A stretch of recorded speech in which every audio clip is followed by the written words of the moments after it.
Hey guys, welcome back to the Snappering Chronicles. We're coming back at you with a tool haul this time. This is stuff I picked up at the Long Island Tool Meet this month. So I figured it's time for a tool haul since I haven't been doing many tool hauls lately. Haven't really been shopping that hard, garage sales or flea markets or anything for tools because I have a habit of picking them up, and unfortunately, I have no more room, so I'm kind of concentrating mostly on ratchets now. Not really picking up too much other stuff. I might from time to time, I might pick up something, but I'm trying to be good and not to overfill my space. But this is some of the stuff I picked up this time. Mostly ratchets, some other stuff, but as you can see, it's ratchets. It's Ratchet City this time. Okay, let's start with something that isn't a ratchet. I picked up this flashlight. This is, as you can see, a Maglite. This one's a little bit earlier. This one's like early 80s. It's in rough shape. I'm in the process of taking it apart, cleaning it, and putting it back together. It's still, see, the parts are missing. The switch, I took it out. I'm cleaning that up, and hopefully it should run again. I kind of like these old big Maglites. And we start out the ratchets with an SK 45170. We all know this one. It's pretty popular. SK USA doesn't have the patents on the bottom. This one's like a later on one. A little loose. I opened it up and there's some interesting stuff inside. Maybe I'll get to that in another video. And I picked up this other one, basically the same one. This one's SK Wayne. From the SK Waynes, I think from the late 50s, 60s, went through the 60s. They owned SK for a while, and this one has the patents on the bottom. This one's a little bit loose too. Also kind of interesting on the inside. Maybe I'll do a video on these later on when I can get to it, somewhere in the backlog. And a Craftsman 4-inch adjustable wrench. I like small adjustable wrenches. I like small tools in general, but these small adjustable wrenches are pretty good. It's made in USA, forged alloy. The jaws ain't that perfect, but I'm not gonna put this through any kind of real work, so it's kind of like a souvenir kind of tool. Paid for those SKs I paid $4 each. For this I paid $2. And here's another ratchet that's pretty popular. I like to pick these up whenever I see them. This I bought for $4. It's the round head fine tooth from Craftsman a la Eastco. These usually sell a little bit more expensive than the other vintage Craftsman ratchets. For some reason, I guess it's the double pawl design. You can hear it click, click, click, click, click, click. So always a good find when you see these. Not bad shape. Like I said, $4. And here is a True Craft. Looks, if you would just look at the handle real quick, it looks like a Craftsman. In particular, one like this. This is not made in the USA. It is made in Japan. Chrome vanadium. This is 30130. True Craft. Forgot who made those. True Craft. It's a big retailer, I think, had this brand. You guys remember? Put it in the comments. Let me know. I forgot who it is. This is a round head. As you can see, not like those, which were this kind of teardrop box head, I guess you would call it, but not really a box. Has the snap rings holding it together. This one is just a regular round head with the ring that holds it in. Paid $1 for this, but what kind of caught my eye is that the casting on this looks a little bit better than the castings on the Craftsman. I like how they did this kind of point here. They do that here also, but it looks a little bit more sloppier over here than this one. This one looks a lot cleaner, and the lines kind of look cleaner, and this one's, the chrome looks a little bit better, and the finishing. So kind of Japan stepping up its game in the 70s and 80s, I guess, to compete. I don't know what the metals are like. This we know is made of very good metal. This, I'm not sure what it says, chrome vanadium, but can't really tell how tough it is.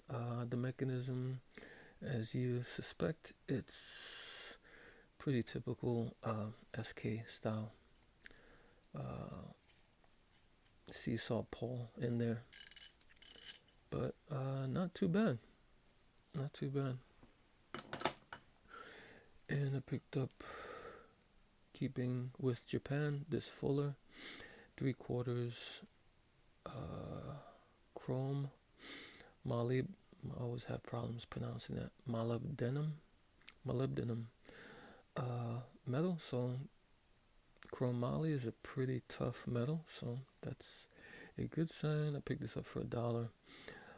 Did I mention the last True Craft? I picked that up for $1, that ratchet. This was $1 also. 3/4 because recently I needed a 3/4 and I had to look around for one, and I have a few, but they're like in separate places and weird places, so I'm gonna keep this in the car as a backup. The 3/4 is 19 millimeters, which is popular in foreign cars, and this came attached to the True Craft, so I bought both of them. Let me see. This came like this. They were both attached to each other, and they were kind of rusted. I cleaned this up a bit. It was kind of pretty rusted, especially the mechanism housing there. But these were attached, and this is a USA Husky. I'm gonna say like a 3-inch CB-20. It's like a 3-inch extension. So that and the ratchet was $1. They both came together for $1. And here is just a regular generic round head ratchet for $1. Great neck. We know that brand. It's centered or headquarters in Long Island, New York. Says chrome vanadium, Taiwan. What else? Has a number actually, RA38 on it. Pretty generic, a la those ratchets that we see all the time from Taiwan. Nothing really special here. The knurling looks not the greatest, but typical mechanism a la SK. Doesn't have a quick release, this one, so just a generally $1 cheapy ratchet. And I picked up this Craftsman. Yeah, I know, I must have like 20 of these. This one had some interesting features I don't think I've noticed before. The peening looks like a D on these. I'm not sure if I've seen that before. I probably have, but that kind of caught my attention. And here is the pin. This is the older style, the one with the pin that protrudes. It looks kind of like a almost squarish, the opening there. And these came in different numbers also. Three four, no 43785 has the W uh, code there. Not sure. I know this must stand for something, but I'm not sure what the W. Oh no, that's not W. My bad. It's VV. VV. So, and just one more comparison with the TrueCraft. You see, the TrueCraft is quite about an inch and a half longer also than these. So, just a quick extra comparison there. And someone was selling a bunch of dental picks. They were in a bag. There were a bunch of bags, different types, and each bag was $5. So there's like six dental picks for $5, and they had, like I said, different designs. But these caught my attention. This bag in particular, because it had these. These look like they would. These ends look like they would come in handy for taking apart, and more important, probably putting back together some certain ratchets that are kind of difficult to put back together. See these ends? They look like they're good for holding down ball detents. Maybe I might have to modify them a little bit, but they look pretty thin and just good enough to fit in those really tight places, especially the ratchets that are like a 1/4 inch. Those can be a pain in the butt to put back together.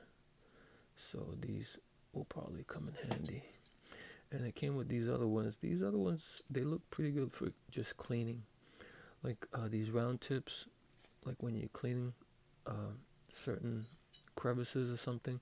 You know, when you stick a pick in and it's sharp, it goes right through the paper, or might go right through the cloth or whatever. These look a little bit round. It looks like it won't break through as easy from the cloth, so it gives you a good, more secure cleaning, and it won't just perforate the cloth or paper. So that seems like it's pretty good also, just from a cleaning aspect. And this one is not sharp. This one has a blunt edge. That's also good for cleaning. It won't, like I said, it's not as easy to perforate whatever cloth or paper you are using. So pretty good. I'm glad these were all in one bag, and I found them and they seem useful for this type of business we're in. And the last ratchet is the Sentry ratchet, also Japan. Pretty heavy duty. Some pitting here. The handle looks not bad actually. I opened it up. The inside looks pretty good. The mechanism, it's a regular kind of one paw swinging back and forth seesaw SK style paw, but doesn't look too bad on the inside. This is, I guess, when Japan was trying to step up their game. I know in the 50s and 60s they were producing a lot of junky stuff, junky tools and whatnot. And I guess in the 70s and 80s they were kind of bringing their stuff up a bit more. The switch is it's a pretty heavy switch also. It has like knurling around the edges here, some pitting here, but kind of not bad. Sentry, never really heard of them. Probably just a kind of a generic brand that probably sold in like auto repair or auto parts stores or something like that. I don't know. If you guys ever heard of Sentry, let me know. And picked up this torque wrench. I always like stuff that's in the original packaging. This is Craftsman, a la 60s or 70s with the crown here. I'm thinking you guys, you know more. Let me know. Put it in the comment. This is the 944643, 0 to 50 foot-pounds ratchet. And this here's a little bit. Nickel chrome plated, non-glare, accuracy guaranteed to 2%. Wow, that's pretty good. And dual range scale, 50 foot-pounds. But this really is, if we look at the scale, it comes with the paperwork. Also, on the bottom, I guess this chart that helps you figure things out here. Saber mopeds, I guess engine types. Here, smaller engines. And torque wrench chart bolts. Interesting. It's good to see that they kept that in there. And the wrench itself, it's in inch pounds, so it's kind of the more kind of delicate style of torque wrench, where you're going for inch pounds and not actual pounds. So it's, I guess, has to be, I guess, calibrated a little bit more refinedly. And it's WF, so at this, I'm gonna guess that's Western Forge. I don't know. And the end is a 3/8 end there, or drive. But pretty good. Looks pretty brand new. Doesn't look like it's seen much use. And the last thing I got is kind of weird. I picked this up. It's an arrow tacker or stapler here, and it came with all these staples attached to it. It looks pretty brand new, has all the paperwork inside. Doesn't look like it was used, if at all. And I picked this up. This was $1. And for $1, sure, why not? Especially it has all these staples on it, and it's made in the USA. So there we go, the Arrow T2025. Yeah, that's pretty much all the stuff I got this time. Yeah, some stuff, not a lot, which is good, which helps me not to have to find more room for stuff, so it's helpful in that way. So yeah, that's all I got for now. Hope you enjoyed this edition of the Long Island Tool Meet, and I'll catch you on the next one. Alright guys, until next time.